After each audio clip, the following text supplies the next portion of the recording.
Solana looked unstoppable. After rallying from the 29th April low, buyers were smashing through old resistance levels and building what looked like a textbook uptrend. The market pushed through the swing highs formed on 17th April, 22nd April, and 27th April. Higher highs, higher lows. Momentum was building. Everything appeared to be lining up for another leg higher. Then, everything changed. After gapping higher into a peak on 10th May at 98.22, the rally suddenly ran out of steam. At first, the warning signs were subtle. The following day, on 11th May, buyers attempted to push higher again, but failed to make meaningful progress. Price stalled with equal highs and could not even gain a few more cents above the previous peak. That may not sound important, but strong trends usually continue making progress. When momentum starts stalling at resistance, it often tells us something is changing underneath the surface. The next warning arrived on 13th May. Instead of producing another higher high, Solana formed a lower high. And that was the moment the balance of power began shifting. Buyers started losing control. Sellers sensed weakness. And once the selling began, it accelerated quickly. The decline into the 17th May low was aggressive. In just 4 days, Solana surrendered all of the gains it had worked so hard to build during the rally. Buyers attempted a recovery, but it lacked conviction. Sellers immediately stepped back in and pushed the market lower again. Incredibly, Solana not only returned to where the rally originally started on 29th April, it actually broke below it. An entire month of gains disappeared, and then some. Before we go any further, if you enjoy this style of structured crypto trading analysis, subscribe to Crypto Trading Mastery. We publish these market structure breakdowns every day and help traders identify the key levels that matter.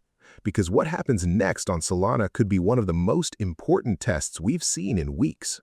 So does this mean Solana is now preparing for a much deeper collapse? That is the question many traders are asking right now. And the answer is not quite as straightforward as it first appears. Because despite the weakness, Solana is approaching an area where buyers would be expected to fight back. The first thing we want to do is frame the market using our Fibonacci zones.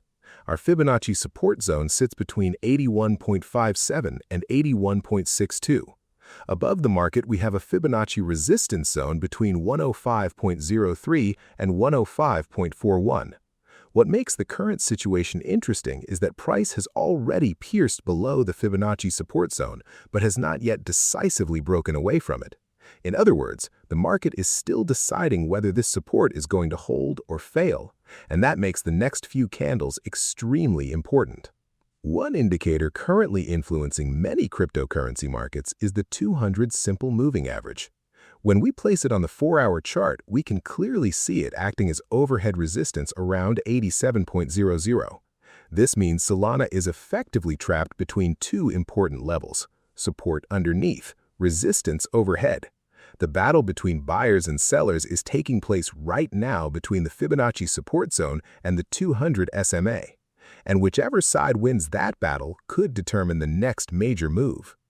But to really understand the significance of this decline, we need to zoom out.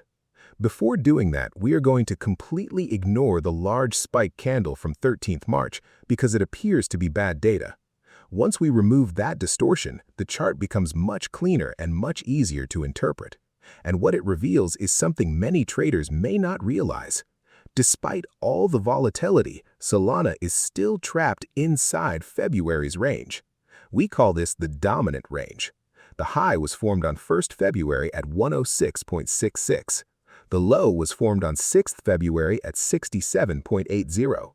For nearly 4 months, this range has controlled and contained almost all subsequent price action. That is why we call it dominant. One range is overpowering everything that comes afterwards. And by the way, if you're finding this analysis useful, we also publish a free daily crypto trading newsletter. It's just a 5-minute read covering Bitcoin, altcoins, and the key market structures we're watching. You'll find the link above and in the description. Now, let's continue, because the midpoint of that range may be one of the most important prices on the chart right now. The midpoint of that range sits at 87.23, And this level is becoming increasingly important because it represents the balance point between buyers and sellers. Right now, Solana is trading below that midpoint. That tells us the market is still showing signs of weakness. However, it also means buyers know exactly what they need to reclaim.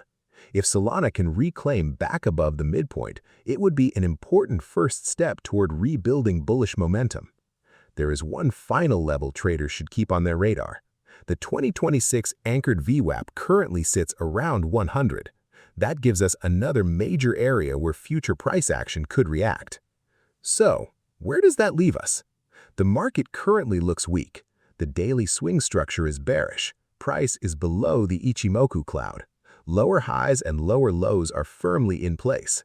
But despite all of that, Solana is now sitting at a critical support region while remaining inside a larger dominant range structure. The next move matters. Can buyers defend the Fibonacci support zone? Can they reclaim the dominant range midpoint? Can they overcome the 200 SMA overhead?